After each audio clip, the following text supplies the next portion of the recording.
What's up, you guys? This is Con from Team TKO, and I'm coming at you today with my ban list response video. I do apologize, this is going up kind of late, because the ban list does take effect as a result of, as of this video being recorded, it takes effect tomorrow. But, and I also want to apologize because the Tech My Deck Madolche video, I'm going to pull down, and I don't know if I'm going to redo it or not. I'm pulling it down because that's not up to Team TKO standard, and I do apologize. That was very poorly done. It was recorded like 2 weeks after I did the research, so I wasn't fresh on it, and forgot why a lot of the cards I put in there were in there. So I am sorry. That won't happen again. But let's jump into this ban list, shall we?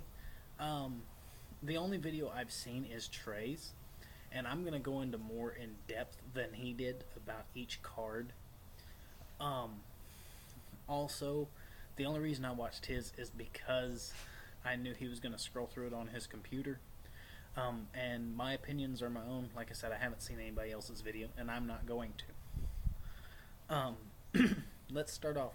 The monsters that are now limited, that are new.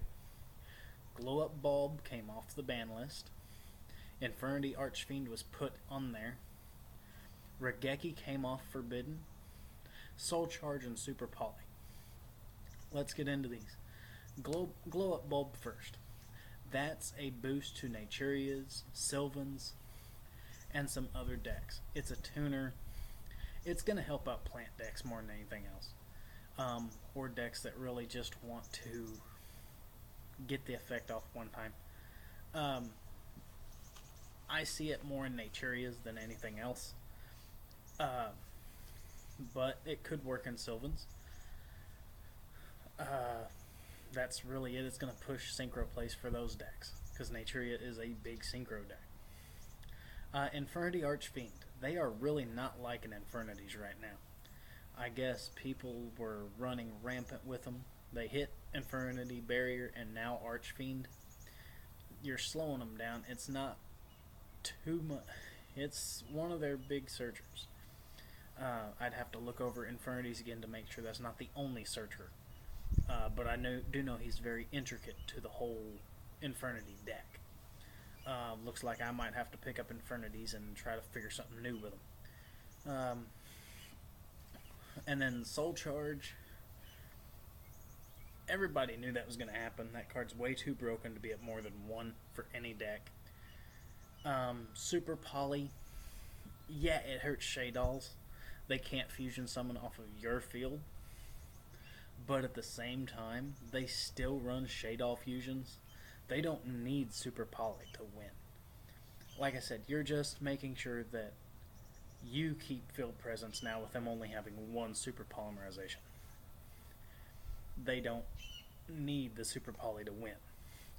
A lot of people are going to think they're going to fall off. They're not going anywhere, I promise. And now for the big one everybody's been talking about that I know of, at least here in my circle of friends, is Regeki. Everybody has been trying to get Regeki. I have one.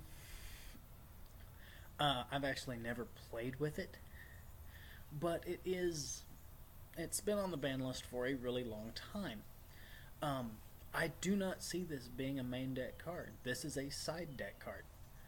And the reason being is it's been banned for so long.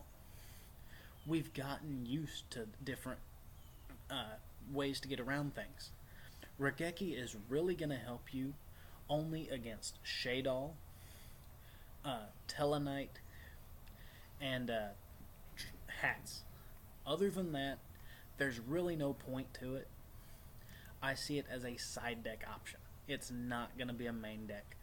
If it is, it's not going to be for very long, because it doesn't need to be. And then we get on to the semi-limited cards. Gale the Warwind came up. Gore's came up.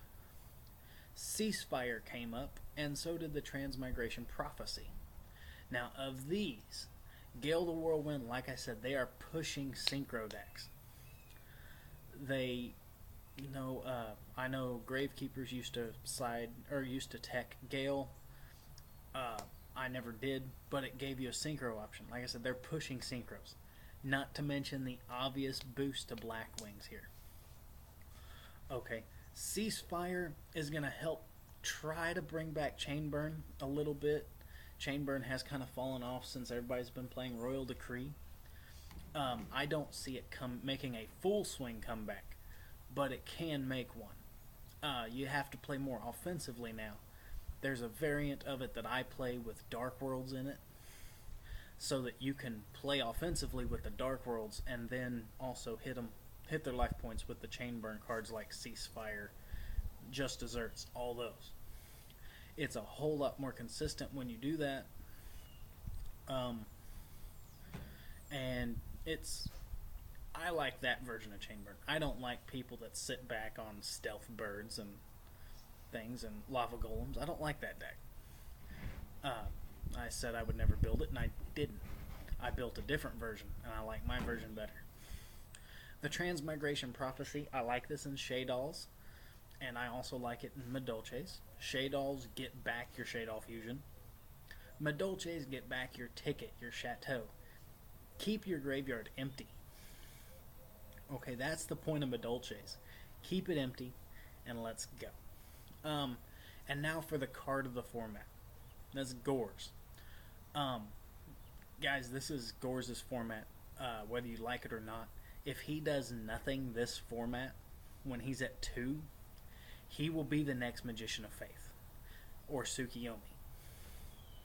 Tsukiyomi went up to 1, and then went up to 2, and then went up to 3, because she couldn't do anything anymore. If Gore's does nothing this format, he can't do anything anymore for a while.